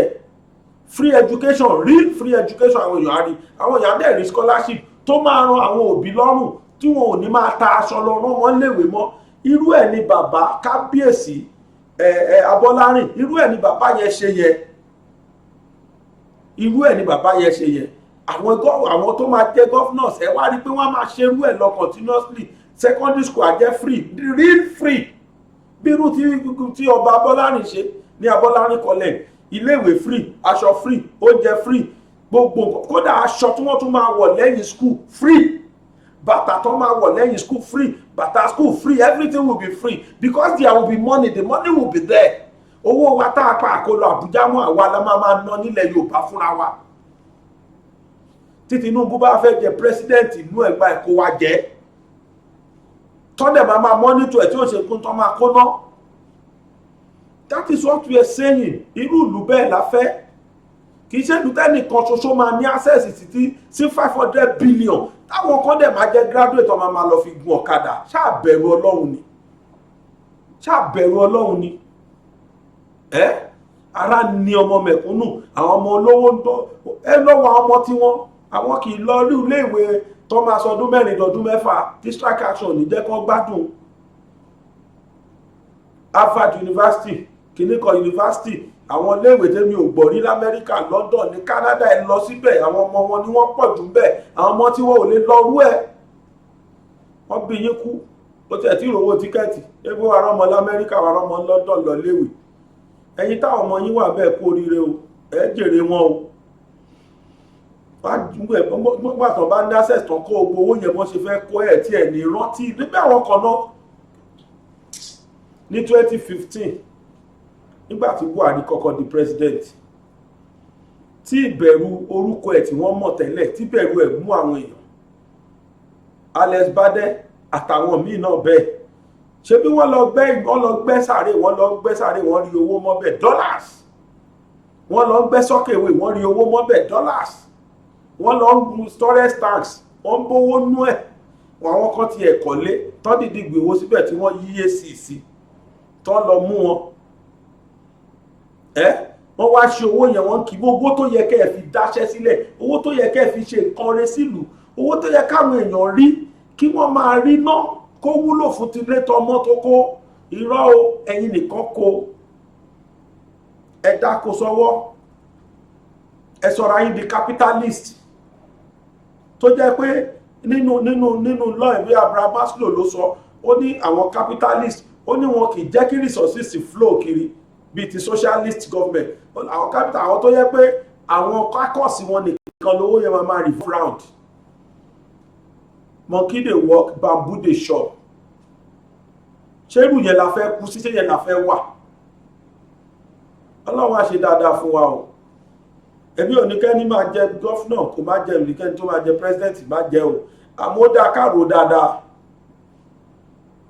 kábíyèsí ikú bàbá yèyé ní tilẹ̀ Ifẹ̀ ó yẹ ká ẹ̀rọ dáadáa o kẹ́ tó kó Yorùbá lọ síbi tẹ́ fẹ́ kó wa lọ yìí èmi ò sí inú wọn o èmi ò ní tẹ̀lé yín lágbára ọlọ́ èmi ò mi ní tẹ̀lé yín ó sì dá mi lójú pé àwọn ọ̀dọ́ míì náà bíi tèmi ò ní tẹ̀lé yín lẹ̀ Yorùbá àwa kò ní tẹ̀lé yín o rárá o torí èmi à máa bí wọ́n pé ẹjọ́ ó réwó lò ṣáyín fi ṣàbùké kí ni dáadáa tí mo rí bẹ́ẹ̀ I am a graduate I have a lot of graduate family nínú family mi tí wọn ò ríṣẹ́ fi ṣe dọ̀la ọ̀pọ̀lọpọ̀ ti turn to criminals àwọn ọmọ wa di criminal Nàìjíríà look at youth look at crime tó lọ lù Yorùbá ní ojú tó bá dilẹ̀ lórí ẹ̀sùn ọwọ́ tó dilẹ̀ òun náà lè ṣù máa ń yá lò nígbà tó bá ríṣẹ́ ṣé èèyàn tó jí láàárọ̀ tó ti wẹ̀ pápápá tó ti dé táyẹ̀ tó ti wọ ṣúùtù tó ti kó sínú ṣúù tó ń sáré lọ ọ́fíìsì ló máa ronú pé òun fẹ́ dalẹ̀ rù ló máa ronú pé òun fẹ́ ṣe crime.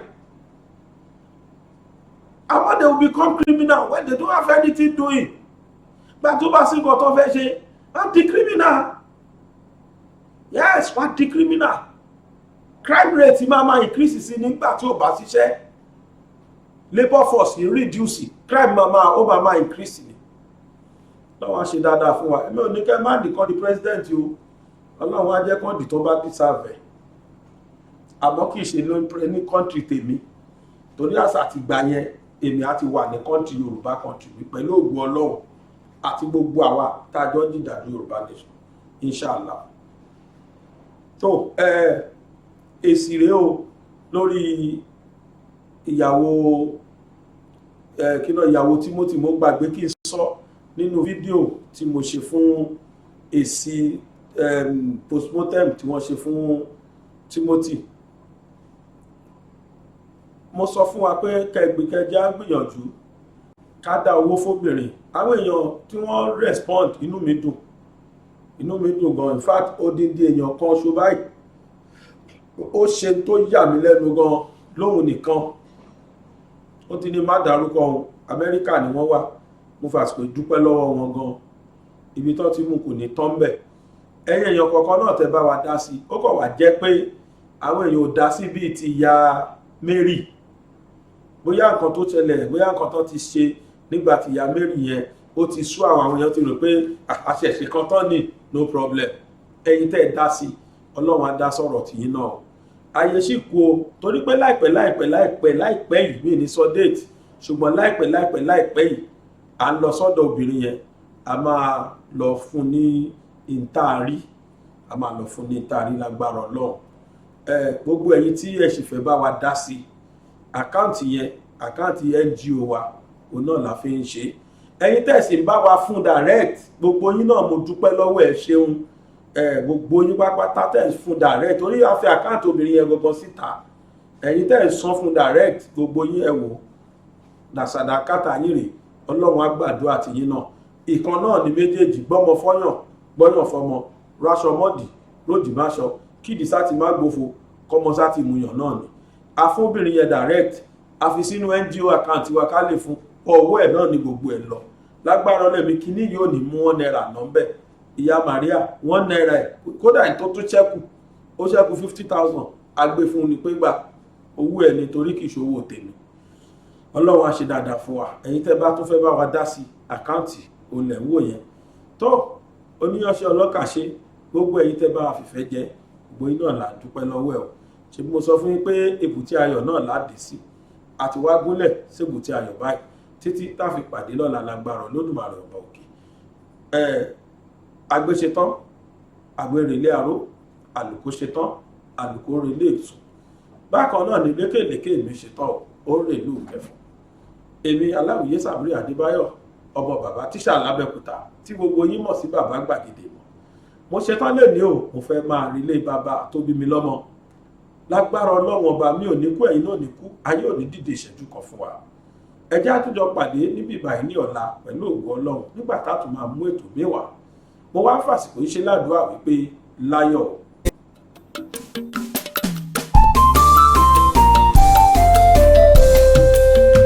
BGI TV yìí mo fẹ́ máa wò, ọ̀rọ̀ tó jẹ ti ń gbèsè mo fẹ́ gbọ́, ètò lóríṣiríṣi wọ́n wà lọ́lọ́kan òjọ̀kan, ìròyìn tó kojú òṣùwọ̀n àtàwọn ọ̀rọ̀ àgbọ́ fi kọ́gbọ́n, eré wọlé fún tẹ̀rù tọmọ tèwe tàgbà ẹ má fi para. BGI TV mo fẹ́ máa wò, ọ̀rọ̀ tó jẹ ti ń gbèsè mo fẹ́ gbọ́, ètò lóríṣiríṣi wọ́n wà lọ́lọ́kan òjọ̀kan, ìròyìn tó kojú òṣùwọ̀n àtàwọn ọ̀rọ̀ àgbọ́ fi kọ́gbọ́n, eré wọlé fún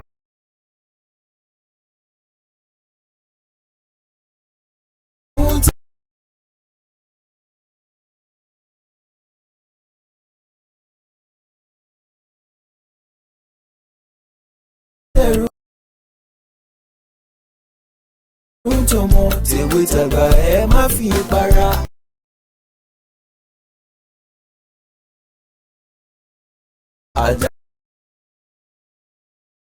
Àjànà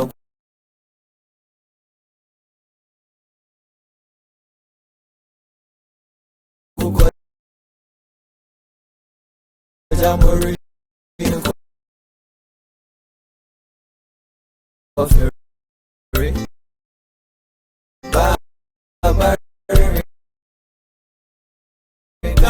káwé parí. BGI TV, we are the center.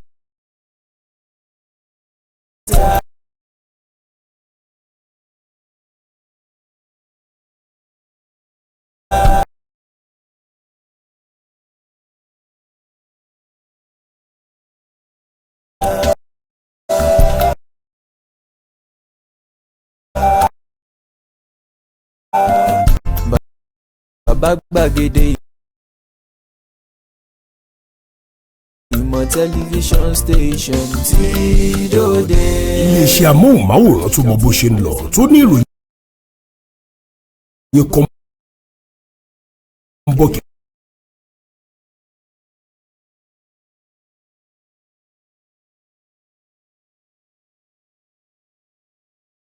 Ètò jẹ́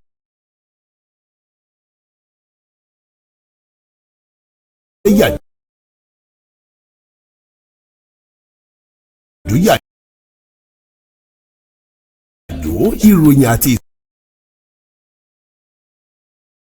ìsọfúnni àtìgbàdégbà, àwọn ètò tó ké pọ́pọ́ fílẹ̀ má yí kú.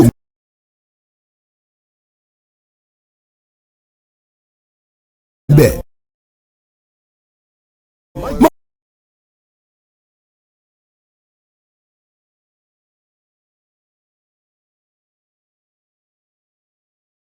gbé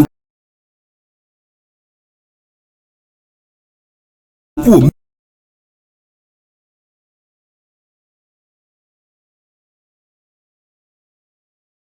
bẹ́ẹ̀ máa jẹ̀gbádùn ẹ̀ lọ BGI TV bàbá gbàgede ìmọ̀ TV Èdùà Òkè ló dirí ẹwà fákòókò o bí ọ̀kín bá tú ìyẹ́ ẹ̀ díẹ̀ ẹwà rẹ̀ àkàlẹ̀ aka oko ẹ kàn sí ẹ̀ka ìpolówó ọjà wa láti bá wa dòwò pọ̀ lórí +23470 38226160 fún àwọn tí ń bẹ lórílẹ̀‐èdè Nàìjíríà 07038226160 BGI TV bàbá gbàgede ìmọ̀ TV ọ̀gá ni kọ́ńlá. bàbá gbàgede ìmọ̀ tẹlifíṣọ̀n station tí dòde.